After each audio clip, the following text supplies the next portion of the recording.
And our next speaker is David Berry. He works with remarkable people, international foundations and governments, even the White House, to advance sustainability.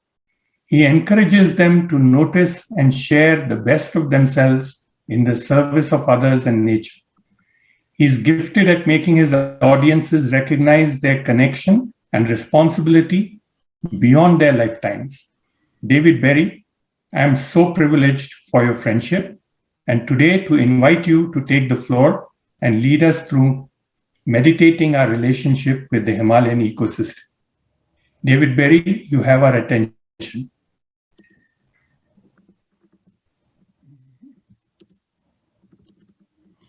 Thank you very much, Anupam.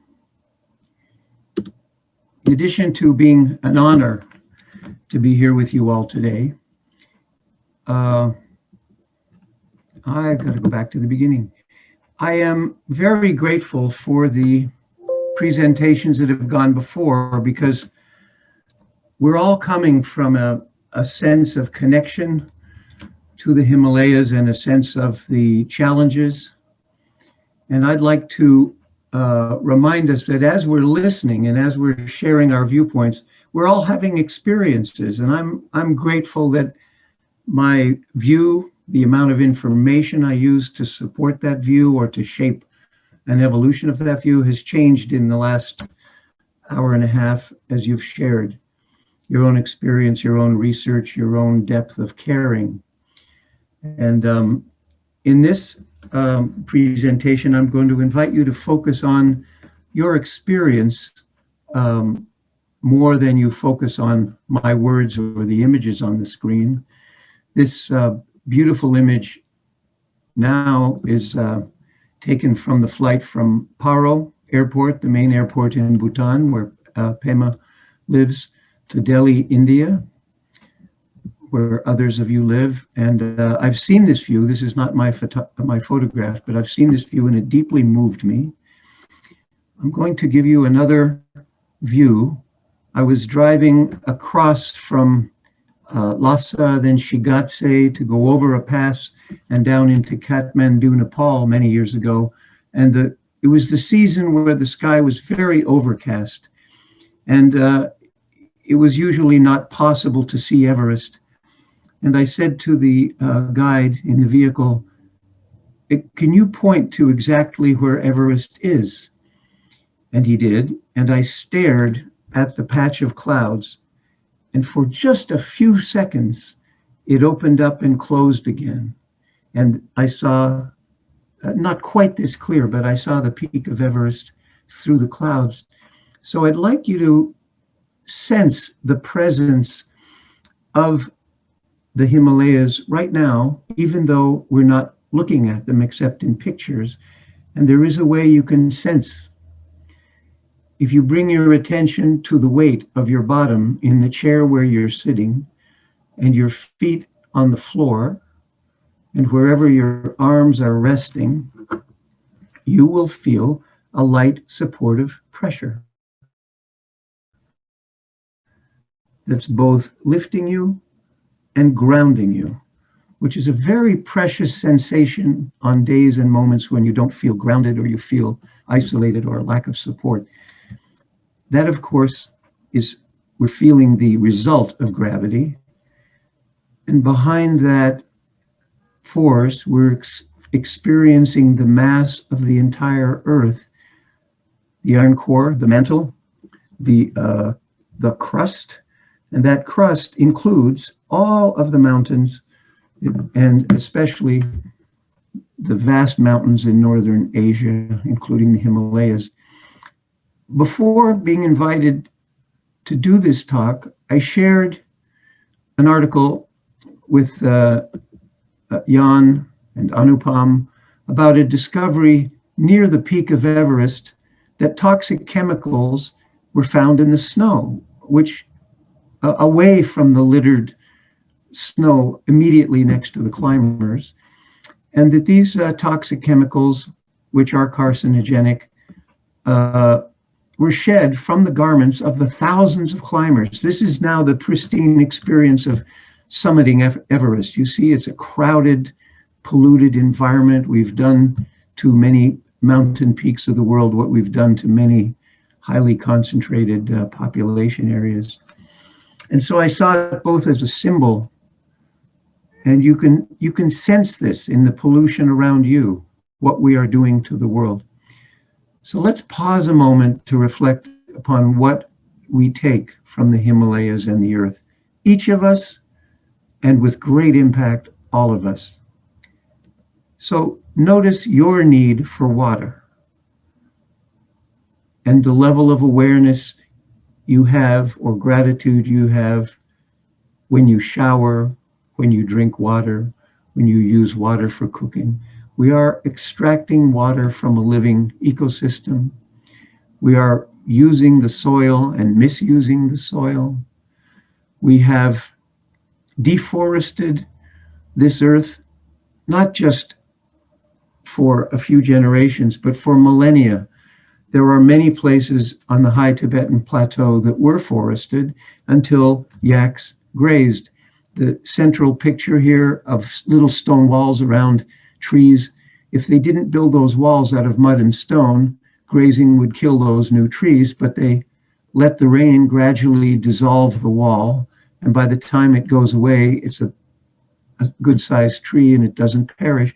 Then there's logging and clearing. We are taking the forests, we are taking the minerals. Here the yaks are just momentarily blocking mining trucks in Tibet. I took that picture on the left myself. I thought it was an indication we have sometimes allies among other life forms. And this is the Chinese mine on the Tibetan plateau. And what do we leave behind? Pause a moment. What do we leave behind on the earth? Our carbon and methane emissions are leading to the melting of the eternal snow and glaciers. We've seen this in data presented by others. And it sometimes happens gradually. So if you see one photo or you make one trip into a glacial region, you see beauty, but you don't see the trend unless you study it over time.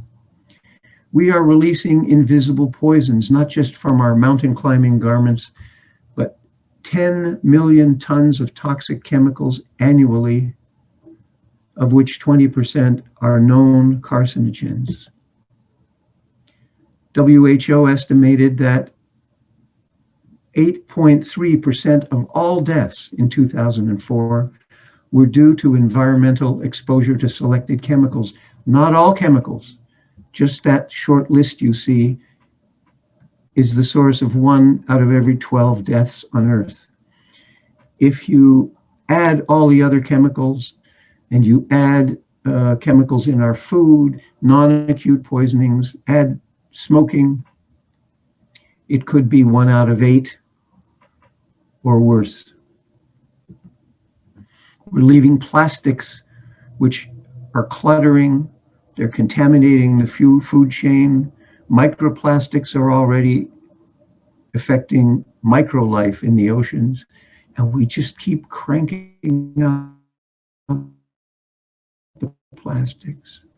Unless we forget, we are still dispensing and dispersing radioactivity, and we are all in the middle of a painful pandemic of displaced disease, and the displacement came from several possibilities, but human activity of disturbing habitat, of bringing animals into the human environment, of bringing in viruses to study, all of that increases the risk of disease.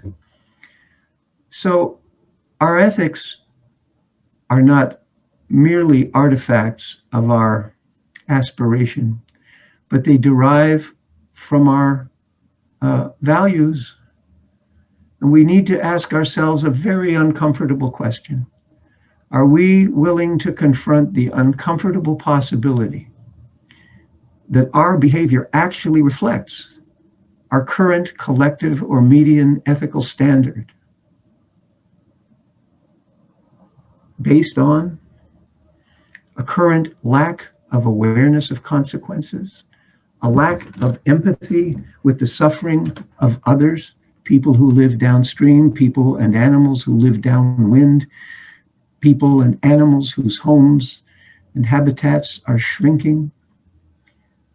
Do we collectively suffer from a lack of respect, a lack of the reverence we spoke about in this conference? What is the Most High to us? What is a source we honor? The headwaters of a river, the storage of the glaciers, our evolutionary cousins of all forms of life. A willful ignoring of consequences that economists, such as I once was in the Canadian government, we called them, consequences were externalities. Externalities where? Are we exporting the consequences into the sun so they can be purified by fusion? No, they are coming around like boomerangs. The habit of willfully ignoring can be called ignorance. And a distinguished noble gentleman born in Nepal reminded us that ignorance is the source of suffering. You and I do not start each day planning to do harm to ourselves and to each other. A very small percentage of humans commits suicide each day. A very small percentage actually goes out and hunts or traps or chops down a rainforest tree. But cumulatively, we have the effect of doing the harm to ourselves and to all of us. As the Lakota say, all my relations, those that walk on 2 legs, those that walk on 4, those that crawl on their bellies, fly in the air, swim in the sea, wriggle underground, and those that are rooted in the soil and whose sustenance comes from light. If that's not an advanced being, I don't know what is.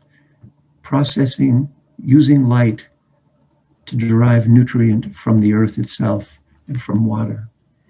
Everyone in this meeting knows this to be true, that collectively we are bringing about this harm, and it has shaped our career choices, our research, and our behaviors.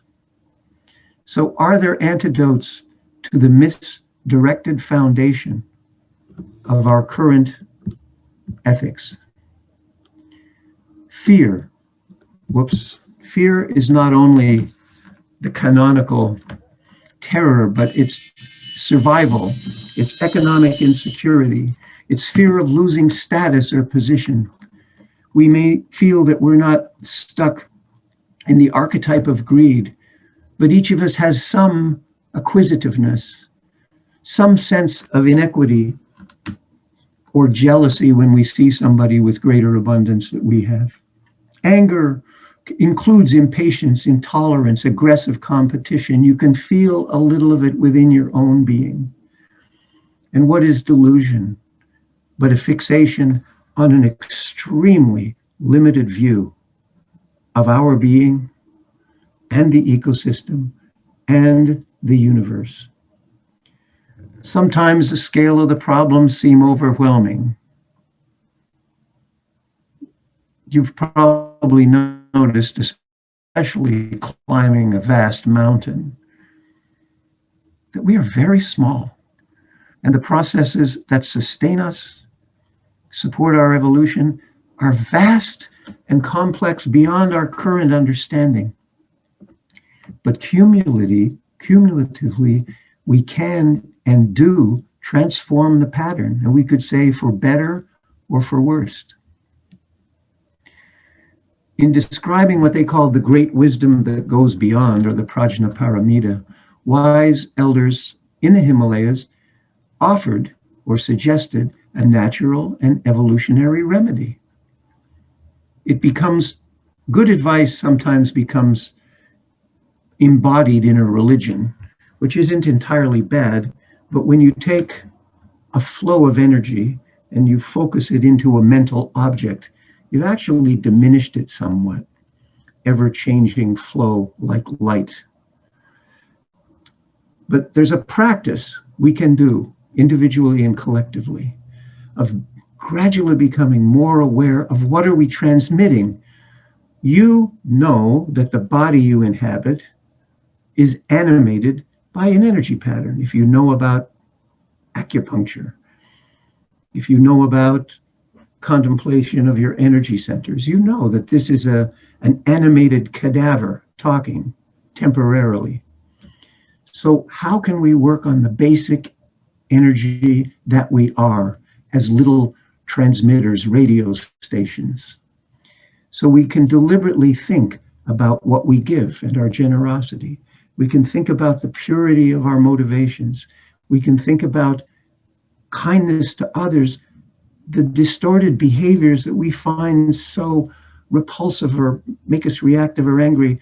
That's derived from the suffering of the others. We can learn to be patient and moment to moment accept the universe as it's unfolding. We apply energy. We don't passively watch in awe or horror. We engage and we use that food and we use that water to exert ourselves to make a difference. And sometimes we slow down and focus on something beautiful to renew us, or focus on the elements of a problem, as many of you have in your research. We become absorbed to understand and transform it at a deeper level. And with time, and with good fortune, and with grace of the universe itself, we may come to wisdom, and we may enhance the positive difference we individually and collectively make. Thank you to all of you for being engaged in this effort. On behalf of my adopted family in Tibet, who are pictured here, and all of our families in this earth, it's been an honor to be with you. Thank you very much.